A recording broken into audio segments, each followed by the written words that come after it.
의사들이 여러 가지 신고 의무가 있어요. 마약류 신고 의무는 없어요. 그래요? 마약과 마약류는 좀 다르거든요.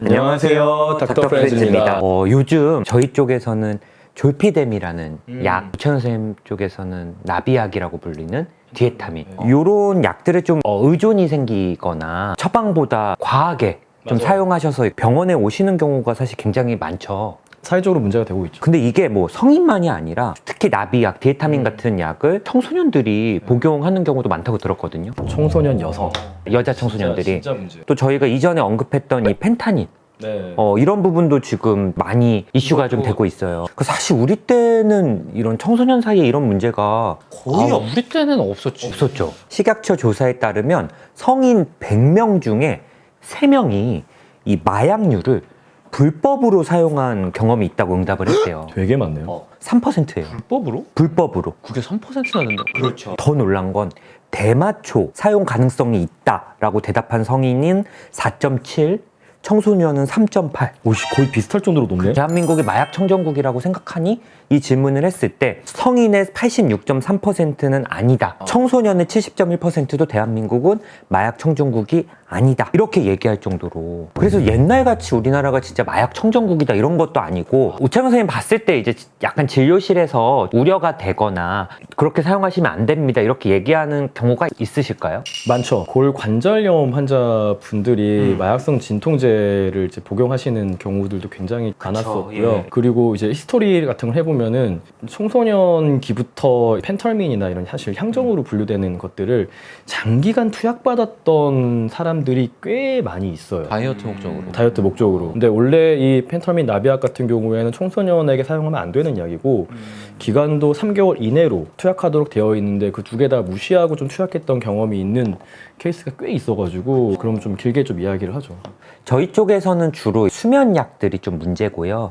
특히 졸피뎀이라는 약. 다른 곳에서 이제 졸피뎀을 처방받고 막 굉장히 장기간 복용하는 분들도 있고, 기본적으로 이제 졸피뎀은 처음 드실 때는 반알씩 또 4주 이내로 단기적으로 사용하고, 그 이상 사용하게 될 때는 이제 다른 약으로 대체해야 되거나 하는데, 물론 계속 처방하는 병원도 있겠고 계속 그거를 좀 요구하는 분들도 있고, 처방대로 안 드시고 막 2알씩, 3알씩 복용하는 경우, 그래서 이제 의사나 병원에서 더 이상 처방을 안 해준다고 했을 때 가족들 이름으로 처방받아서 먹는다거나 이런 경우들, 사실은 좀 졸피뎀은 사실 최근 문제는 아니고 예전부터 좀 많이 이슈가 됐던 부분이 지금까지도 좀 있는 것 같고요. 헬프님들한테 좀 설명드리고 싶은 거는 마약과 마약류는 좀 다르거든요.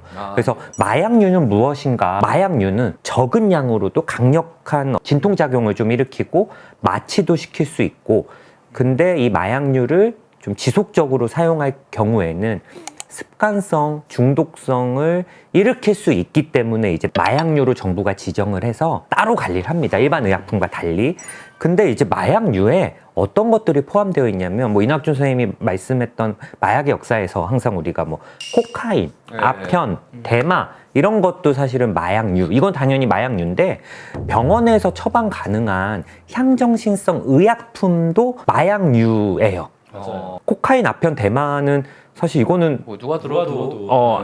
그리고 이거는 대부분 어떻게 합법적으로 처방이 가능한 것들이 아니거든요. 좀 목적이 치료 목적도 아닐 거고. 불법적으로 구하는 거고, 대신 이제 여기 마약류에 또 묶인 향정신성 의약품은 의료기관에서 처방을 하는 약이고요. 향정신성 의약품이 마약류에 포함되어 있으니까 많은 분들이 좀 오해를 하는데, 의료기관에서 향정신성 의약품 처방하는 게 꼭 나쁜 병원, 나쁜 의사 그런 건 아니고요. 그렇죠, 그런 건 아니죠. 향정신성 의약품을 처방받은 것만으로도 이제 걱정하는 분들도 있고, 가끔 기사에서도 요거 마약류를 좀 혼동하게 기사를 써서 향정신성 의약품을 처방한 병원을 나쁘다, 과잉진료다 이렇게 생각하는 경우가 있는데, 그렇지 않습니다, 사실은. 아니, 필요해서 의사가 처방해서 쓰면은. 맞아요. 그러니까 심한 암성, 암 통증이라던가 수면 조절이나 불안이나 공황 같은 걸 조절할 때 사실 향정신성 의약품이 꼭 필요한 경우가 있거든요. 예를 하나 들어보자면, 이제 제가 병원에서 사용하는 코로 흡입하는 이 에스케타민이라는 치료 있거든요. 향정신성 의약품에 분류가 돼 있어요. 그래서 저희는 매일매일 사용량을 그 님스라는 마약류 통합 관리 시스템에 보고하게 돼 있는데 그러면 오진승이 이 향정성 의약품 처방하는데 이거 나쁜 거 아니냐 그러는데 이 에스케타민이라는 약물은 자살 사고가 심한 우울증 환자들, 심한 우울증일 때 꼭 쓰게 돼 있거든요. 이건 우울증 치료 약으로 허가를 받은 치료예요. 효과도 엄청 좋다. 맞아요. 그러니까 향정신성 의약품이 꼭 나쁜 건 아닌데 만약에 이게 진짜 나쁜 거라면 코카인, 아편, 대마처럼 아예 금지 약물로 해야지 이게 처방이 가능한 약이거든요. 문제는 이 향정신성 의약품을 처방하는 게 문제가 아니고요.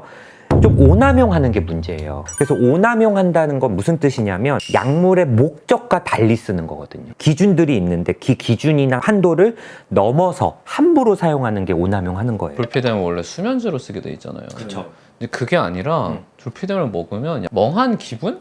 약간 이런 걸 위해서 먹는 사람도 있고 그래서 이걸 낮에 먹는 사람도 있다고 하더라고요. 보통 이제 우리가 수면제라는 거는 밤에 먹어야 되잖아요. 근데 낮에 약간 먹어서 약간의 나른한 느낌 이런 것들을 좀 얻기 위해서 뭐 그걸 한 알 먹는다고 되진 않고 여러 알을 그렇게 복용하는 경우도 있고 이런 게 대표적인 오남용이죠. 그리고 의사가 뭐 불안 시에 뭐 공황 발작 시에 한 알 복용하라고 했는데 뭐 두 알, 세 알을 한꺼번에 복용한다고 하거나 뭐 이낙준 선생님 말씀하신 것처럼 이제 밤에 잠 안 올 때 드시라고 했는데 낮에 복용한다거나 이런 것도 좀 문제일 수 있을 것 같고요. 체중 감량 식욕 억제제도 좀 이렇게 오남용하는 경우가 있죠. 청소년한테는 이제 판매가 일단 금지되어 있는 성인한테만 처방돼 있는.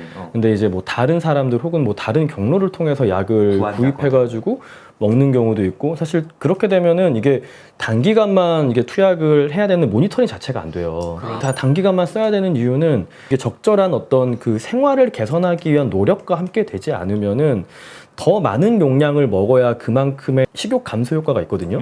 먹는 양이 사실 점점 늘어나 버려요. 그렇게 되면은 이 양의 디펜던스, 의존이 생겨버리기 때문에 딱 그 기간이 됐을 때 약을 못 끊어요. 게다가 전문가가 이걸 컨트롤해 주는 게 아니라 자기가 이게 사서 먹는 경우면은 3개월만 먹어야 되는지도 몰랐고 그냥 계속해서 약 용량이 늘어나게 되면은 식욕 억제 외의 부작용들 이제 막 흥분하고 감정이 좀 이상해지고 그렇죠. 감정 기복도 있고 불면증도 생기고 공황 발작 오시는 분들도 있어요. 예. 진짜 심한 경우는 식욕 억제제 드시고 막 환각 같은 거 생기는 분들도 있어요. 이게 용량이 점점 늘어나고 더 오랜 시간 먹게 되면서 심지어 수면 부족까지 계속 겹치게 되면은 아주 다양한 부작용들이 생기는데 그래서 사실 한 명의 의사와 오래 좀 진료를 보면서 이 사람이 어떤 약물 히스토리를 다 알고 있어야 이 조절이 가능한데 자기가 자의로 이렇게 구매해서 먹게 되면은 굉장히 사실 위험한 약이에요. 타 병원에서 혹은 다른 곳에서 졸피뎀을 오랫동안 드시고 양도 점점점 늘어난다고 하면 이 다른 약으로 좀 바꾸자. 감량해보자. 한 알씩 드시던 분이면 반 알씩 먹어보자. 이렇게 가급적이면 하는데 이게 의사들이 혼자만 노력하면 될 게 아니라 환자분의 협조도 사실 필요해요. 그래서 임상 현장에서 이렇게 권해도 뭐 다음에 할게요. 이렇게 하시는 환자들도 많고 그래서 막 개인적으로는 저희 병원 같은 경우는 처음부터 졸피뎀을 잘 안 드리려고 해요. 아예 그냥 정말 타 병원에서 복용하고 이렇게 이어서 오시는 경우에만 어쩔 수 없이 드리고 최대한 빨리 끊으려고 하는데 여러 가지로 이제 좀 어려워요. 끊기가 이게 단기적으로 사용하는 게 아니면 특히 이제 만성적인 증상이 있는 분들은 단기 약물 복용으로 사실 어려운 경우가 있거든요. 그래서 예를 들어 만성적인 어떤 불면, 뭐 극심한 스트레스, 우울감이 있으면 뭔가 이런 증상을 해소하기 위해 좀 지속적으로 약물 사용이 필요하고 그러면 약물 오남용 가능성이 굉장히 높아져요. 그래서 이런 정서적인 어떤 어려움, 스트레스 있는 상황에서 근본적인 원인 해결 없이 그냥 수면이나 통증 약물 처방만 받으신다면 사실은 의존되기가 쉬운 거거든요. 환자분들이 이제 뭐 내과 간 김에 피부과 간 김에 잠 안 오니까 수면제 주세요. 이렇게 이제 말씀을 하셔서 시작되는 경우가 많고 그러면 이제 그쪽과 선생님들은 사실 수면 전문은 아니기 때문에 단기적으로 사용하시나 보다 하고 수면제를 처방해 주시는 경우가 있어요. 사실은 단기적으로 복용하실 땐 탁가에서 뭐 처방을 받으셔도 되겠지만 결국은 이제 뭐 불면이나 우울 등의 문제가 지속적으로 된다면 그거를 정형외과나 내과나 피부과에서 지속적으로 수면 문제를 해결하려고 약만 받는 거는 좀 문제가 있거든요. 그래서 내가 뭐 단기간 필요한 약물이면 탁가에서 처방 받으셔도 되겠지만 그게 좀 지속적으로 된다면 그때는 좀 수면을 전문으로 하는 정신과 의사한테 전문가한테 좀 방문해서 처방을 받는 게 좀 좋을 것 같기는 하고, 이게 뭐 병원에도 좀 문제가 있는 게 이제 다른 과 선생님들도 한 번 정도는 수면제 처방해 줄 수도 있지만 이 환자가 계속 와서 수면제 올 처방을 때마다 찾으면 필요로 한다 그러면 그걸 그냥 반복적으로 그냥 처방을 한다는 건 그것도 좀 그 병원도 좀 문제가 저는 있다고 생각해요. 저는 그렇게 문제되는 약물이 두 개. 벤조다이아ze핀이랑 그 졸피뎀. 특히 벤조다이아ze핀을 그 나이 드신 분들한테 루틴으로 까는 병원이 생각보다 있더라고요. 어지럼증으로 오시는 분들 중에 가끔 이제 드시는 약을 보면은 벤조 계열 약을 매일 먹는 사람이 있어요. 그러니까 이게 벤조디아제핀 되게 좋은 약이에요. 항불안 효과도 있고 여러 가지 건강 염려나 신체 증상 있을 때 쓰기도 하고 수면에도 도움이 되는데, 정신과에도 이걸 쓸 때 이제 증상 완화의 목적으로 쓰는 약물이라고 생각하시면 되고, 근본을 해결하는 또 메인 약물을 같이 보통 투약하게 되는데, 이제 타과에서는 그런 거 없이 이제 벤조디아제핀만 그냥 주구장창 처방을 하는 경우에는 사실은 좀 문제가 될 수 있죠. 예를 들어 저는 절대 그러지 않지만 환자가 막 병원을 진짜 못 가서 뭐 혈압약 내가 이거 하나 먹고 있는데 이것 좀 처방되냐, 그럼 정말 불가피하게 그런 경우는 처방할 수 있다고 해요. 한 번도 한 적은 없지만. 근데 매달 와서 이분이 나한테 혈압약을 받는다? 저는 사실 불안하기도 하고 뭐 우리 병원에서 딱히 뭐 그걸 팔로우업 하는 게 없는데 그런 거랑 똑같아요. 타과에서 수면이나 뭐 불안 같은 거를 처방받는 경우는, 그리고 심지어 타과에서 처방할 때는 이 약에 대해서 정확하게 설명을 안 해주시는 경우도 있어서 환자들이 훨씬 더 남용되기가 쉬워요. 정신과에서는 요 약은 너무 많이 드시면 안 된다거나 요 약은 좀 끊어본다거나 그런 것들을 설명해주고, 그리고 환자들이 특히 정신과에서 약 드실 때는 다 찾아보시거든요. 나쁘다고 생각하고 걱정되니까. 근데 같은 약인데 자기가 막 같은 약인데 우전 생길까 봐. 그러고 그래요. 막 정신과 약은 특히 환자분들이 다 물어보고 선생님 이거 안 좋다 그러고 그러는데 타과 약은 다 믿어요. 내과 신경과 약은 보약처럼 생각해서 그래서 약간 억울한 마음이 있어. 우리 똑같은 약을 처방해도 이쪽 내과나 이비인후과에서 처방한 약은 괜찮다고 생각하시고 정신과에서 처방한 약은 오히려 적게 드시려고 하는 분들이 있거든요. 똑같은 약인데. 그래서 그런 경우 뭐 일시적으로 쓰지 않고 계속 필요하다면 그거는 이제 그쪽 전문가한테 의뢰를 하는 게 저는 좀 맞다고 생각은 들고요. 어쨌든 이게 신체적, 심리적 의존이 발생할 수 있어요. 신체적 의존이라는 건 내성과 금단이 필요한 약이거든요. 내성은 같은 효과를 얻기 위해서 점점점 많은 약을 써야 되는 거고, 금단은 갑자기 이 약을 쓰다가 안 먹으면 어지러워. 내성과 금단이 생길 수 있는 신체적 의존이 있는 거고, 심리적 의존은 막 신체적으로 막 금단까지 있고 그런 건 아닌데 이 약을 먹어야 좀 될 것 같고 안 먹으면 좀 힘들 것 같고, 커피 같은 것도 뭐 커피도 약간 신체적인 의존이 있지만 조금 더 심리적 의존이 좀 더 강한 약물이거든요. 먹어야 하루가 시작될 것 같아요. 아침 안 마시면 뭔가 좀 피곤한 거, 졸린 것 같기도 하고 약간 마셔야 깰 것 같고 맞아. 카페인 땡기고 약간 이런 게 심리적인 좀 의존일 수 있어요. 그래서 이런 것들이 있기 때문에 사실은 스스로 통제할 수 없는 약이거든요. 의존이 생길 수 있기 때문에, 의존이 생기면 이제 막 남의 이름으로 막 처방받고, 그리고 심지어 이제 향정신성 의약품인데 뭐 담당 선생님이 처방 안 해준다거나 마약류 통합관리 시스템으로 다른 병원에서 처방하셨네요 이제 안 해줘요 막 이러니까 이제 막 불법으로 이 약들을 파는 사이트들이 있어요. 그런 데서 좀 구하거나 뭐 여기저기 병원 다니면서 이렇게 좀 구하는 이런 분들이 있거든요. 그러니까 좀 스스로 조절이 어려워요. 가끔 이제 댓글들 보면 이런 마약류 약품을 의존된 분들 처벌이 답이다, 뭐 감옥 가야 된다, 막 중국처럼 사형해야 된다, 막 이런 말들이 있는데 사실은 그 처벌만이 정답은 아니에요. 저는 딜러는 처벌해야 된다고 생각해요. 저도 강력하게 이용자는 치료가 우선이라고 생각을 하거든요, 저는. 처벌도 받아야겠지만 어떤 치료 없이 징계만 이루어진다는 건 사실은 좀 문제가 있어요. 치료 병행돼야죠, 사실은. 마약류 약물을 사용하는 동기가 크게 세 가지가 있어요. 첫 번째, 대처 동기. 정신적인 어떤 스트레스를 조금 대처하기 위해서. 막 지금 너무 막 힘들어. 뭐가 와. 담배 태우시는 분들이 그 이야기 되게 많이 하시죠. 술 같은 것도 있고, 또 고양 동기. 뭐 즐거움이나 쾌락을 위해서. 이거는 더 직관적이에요. 그쵸. 사회 동기, 이것도 사실은 꽤 커요. 청소년들도 이게 좀 강한데 이 집단에 좀 소속감을 얻기 위해서. 그게 진짜 문제야, 청소년들은. 그래서 이게 대처 동기, 고양 동기, 사회 동기인데, 마약류 중에 향정신성 의약품 오남용은 이 중에선 주로 대처 동기예요. 어떤 처음에는 약간 치료 목적의 약물로 시작한 경우들이 특히 더 많아서 그럴 수 있겠네요. 그러니까 막 여러분들이 생각하는 것처럼 막 벤조디아제핀이나 졸피뎀을 복용한다고 막 쾌락이 막 맞아요. 생기고 그러지가 맞아, 않거든요. 전혀 아니에요. 뭔가 좀 잠도 안 오고 요즘 스트레스도 많고 좀 불안하고 불안하고. 뭔가 좀 우울하고 사실은 이 대처 동기로 사용되고 정신과에서는 셀프 트리트먼트용으로 좀 사용한다. 그러니까 자가치유, 뭔가 정신적으로 어려운 고통을 스스로 치료하기 위해 좀 사용한다라고 얘기를 하고 그렇기 때문에 대처 동기로 사용하기 때문에 이 어떤 원인 부분을 좀 해결하는 어떤 치료가 오고 있는 걸 얘를 좀 해결해주면 이 동기가 없어지겠죠. 그쵸. 그런 걸 병행하지 않은, 그런 치료를 병행하지 않는 그냥 처벌만은 사실은 또 재발할 가능성이 좀 크죠. 제가 진짜 제일 좀 싫어하는 극혐하시는 거 있어요, 우창현 선생님. 그런 비만 클리닉 중에 하나가 이 체중 감량을 위한 약들을 진짜 문태기로 처방한 데가 있어요. 저도 몇 번 봤어요. 지금도 있어요. 지금도. 그런데 심지어 이렇게 같이 사용하면 안 되는 약들도 같이 사용을 하고 아침, 점심, 저녁 막 약이 막 몇십 개가 돼요. 향정신성 의약품부터 굉장히 좀 위험할 수 있는 뭐 대사항진제 이런 것들을 진짜 섞어가지고 이뇨제도 막 들어가고 이뇨제도 들어가고 마약류 약들 막 한두 개가 아니고 진짜 저는 그런 분들이 없어져야 된다 생각을 하고 그런 병원이나 의사들이 없어져야죠, 사실은. 없어져야 된다 생각을 하고 그런데 다니시는 분들도 이게 진짜 위험한 거구나를 알고 안 가서 그런 데가 진짜 저는 다 망이 없어졌으면 좋겠어요. 여러분들이 일단 처방받은 이런 향정신성 의약품들은 그 마약류 통합관리 시스템에 의해서 정부에서 일단 관리를 할 수 있기는 해요. 맞아요. 식약처 그 마약류 통합관리 시스템에 모니터링이 되고요. 의사들이나 약국에서 이걸 도매상에서 약을 사오면 그거를 보고하게 돼 있고 도매상도 판 걸 보고하게 돼 있고 처방한 걸 또 보고하게 돼 있어요. 근데 환자분들도 이걸 검색을 해볼 수 있는 거죠. 내가 어떤 약을 처방받았는지. 그 마약류 안전정도 도우미 앱으로 자기가 받은 이런 향정신 의약품 같은 것도 확인해 볼 수가 있고요.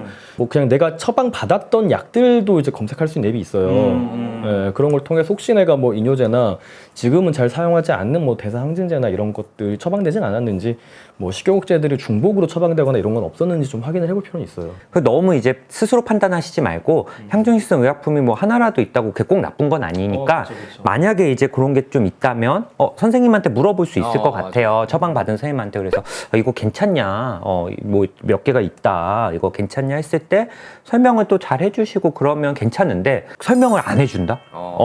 그거는 사실은 좋은 병원은 아니에요. 병원을 좀 변경하는 것도 저는 좀 좋을 것 같고요. 또 현대인 분들 진짜 바쁘잖아요. 그러니까 처방한 약을 꼬박꼬박 챙겨 먹기가 사실 되게 어려워요. 저도 좀 찾아본 논문에서 모든 과 약에 우리가 약물 순응도라고 하죠. 약을 처방했을 때 투약을 좀 잘하는 기준을 보통 80% 정도로 잡는다고 하더라고요. 열흘치를 처방하면 8일은 먹어야지 잘 먹은 걸로 볼 수 있는데 생각보다 좀 이렇게 못 먹는 경우가 많아요. 그러면 이렇게 중간중간 깜빡한 약들이 좀 많거든요. 쌓여요, 약들이. 이게 좀 쌓이면 오남용할 우려가 좀 많아져요. 나중에 막 좀 오늘 밤 잠 안 오네 그러면 남았던 취침전약을 2알을 한꺼번에 복용한다거나 이제 병원을 한동안 안 다니는데도 뭐 한 3-4개월 전에 뭐 정신과나 뭐 탁과에서 받은 약들이 있다면 그런 것들을 이렇게 복용하다 보면 이렇게 오남용할 문제가 생기는 거예요. 그래서 저 같은 경우에는 이런 오남용 우려가 있는 환자분들한테는 약이 좀 몇 개 남았는지 좀 여쭤보고 병원에 좀 가져오셔서 저희가 폐기해 드린다고 꼭 말씀드려요. 특히 향정신성 의약품은 절대 집에 가지고 계시지 마세요. 있으면 언젠가 먹을 수 있고 또 내가 아닌 다른 가족들이 맞네. 모르고 먹을 수도 있어요. 굉장히 위험할 수 있거든요. 경기도 부천시에는 가정 내 남은 향정신성 의약품을 약국에서 수거하는 시범 사업도 하고 있대요. 이런 시범 사업이 좀 잘 돼서 전국적으로 좀 이어지면 좀 환자들이 집에 남아있는 약들을 조금 바로바로 약국에 이렇게 좀 갖다 주면 아무래도 오남용 우려도 좀 낮아지지 않을까 좀 생각이 좀 듭니다. 그 만성적인 좀 우울이나 뭐 불안 이런 정서적인 문제나 만성적인 불면 뭐 극심한 스트레스가 있는 분들은 약물 오남용이 높다 제가 말씀을 드렸는데 그러면 또 이제 이 얘기 들으신 헬프님들 중에 나는 우울 없고 스트레스 없으니까 나는 오남용 우려 없네. 나는 괜찮네. 나는 괜찮네.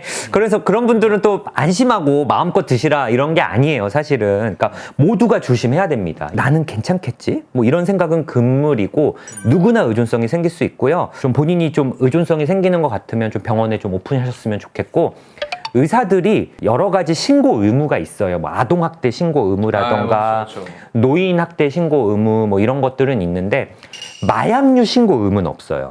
그래요? 마약 중독자 같은 경우에도 신고하는 의무가 없어요. 내 환자가 졸피뎀에 좀 의존이 생긴다? 근데 내가 신고할 의무가 없어요, 사실은. 그래서 우리는 좀 그걸 치료 목적으로 좀 보지. 환자분들 좀 숨기는 경향도 있지만 정신과에선 특히 좀 이거를 오픈하시고 정신과 아니더라도 탁과에서 뭐, 선생님 제가 좀 자꾸 요즘 요 약을 좀 많이 먹게 되는 것 같다. 이 약을 안 먹으면 좀 불안한 것 같다. 이런 얘기를 좀 오픈하세요. 그러면 뭐 그거를 비난하거나 아니면 바로 앞에서 의사가 경찰에 신고한다거나 그런 건 이러지 없다는 않고 거죠? 오히려 이제 그 약들을 대체할 수 있는 약들이나 감량 계획도 좀 고려해 볼 수 있고 그럴 수 있기 때문에 좀 얘기를 좀 하셨으면 좀 좋겠고 환자분이 저는 코카인 중독인 것 같아요라고 말해도 그것도 신고 의무가 없나요, 정식? 신고 의무가 없어요. 코카인도. 예. 그렇구나. 치료의 대상으로 봐야 되니까 의사한테는 가서 오픈을 하셔도 되겠네요. 24시간 또 전화 상담 센터를 운영합니다. 네. 식약처에서 운영하는 용기 한 걸음 센터라는 곳이 있거든요. 1342번이고요. 종전에는 낮 시간대만 이용할 수 있는데 이제는 시간적 제약을 극복하고 언제 어디서나 익명으로 상담을 하는 거예요. 그러니까 정부에서 운영하는 식약처 이 상담센터도 처벌하는 쪽으로 가는 게 아니라 치료 쪽으로 상담 쪽으로 갈 수 있게 용기 낸 사람한테 이렇게 올 수 있게 전문적인 상담 이력을 갖춰서 운영을 시작하고 있으니까 한번 좀 용기를 한 걸음 내셔서 좀 받으셨으면 좋겠고 더 이상 우리나라는 마약 청정국이 아니라는 걸 정부나 뭐 의료진들이 다 인정을 하고 있기 때문에 앞으로 상황이 그래도 더 악화가 되지 않게 좀 빨리 개선을 하는 게 좀 필요할 것 같아요. 좀 임상에서 보면요. 솔직히 말하면 향정신성 의약품 마약류를 모르고 먹는 경우는 좀 많진 않은 것 같아요. 진짜 문제가 되는 경우는 뭐 병원을 통한 오남용보다는 좀 주변 친구나 지인의 권유나 온라인 광고나 스팸 메시지 같은 문구에 이끌려서 이렇게 온라인을 통해 이루어지는 오남용도 진짜 더 많은 것 같아요, 제가 봤을 때는. 근데 여기에 오남용 되고 마약류로 처벌받는 분들도 처음부터 나는 약물에 중독돼야지, 약물 오남용 돼야지 이런 목적으로 사용하시는 분들 없어요. 필요를 의해서 혹은 호기심에 의해서 이렇게 분위기에 휩쓸려서 주변 지인들의 어떤 권유로 가벼운 마음으로 시작되는 경우가 대부분이에요. 이런 경우에는 주변의 권유를 받더라도 단호하게 거절하는 게 좀 필요하고요. 약물 권유할 때 안 돼, 싫어, 난 괜찮아 이렇게 얘기하시는 게 좀 필요하고 거절은 이유가 길면 안 되는 거예요. 맞아. 그리고 뭐 호기심을 자극하는 어떤 광고나 문구, SNS 이런 문자들 이런 것들이 좀 오면은 좀 바로바로 차단하세요. 또 남아있으면 혹시라도 내가 좀 힘들어질 때 또 한번 들어가 볼 수 있거든요. 비정상적인 온라인 판매, 뭐 어떤 의약품 구매 이런 거를 좀 최대한 사용 안 하시는 게 좀 필요할 것 같아요. 제일 중요한 건 좀 예방이지 않을까. 헬프님들은 좀 요런 향정신성 의약품, 요런 마약류에 아예 좀 노출되지 않으셨으면 좋겠습니다. 다음에 또 좋은 콘텐츠로 또 찾아뵙도록 하겠습니다. 예, 감사합니다. 감사합니다.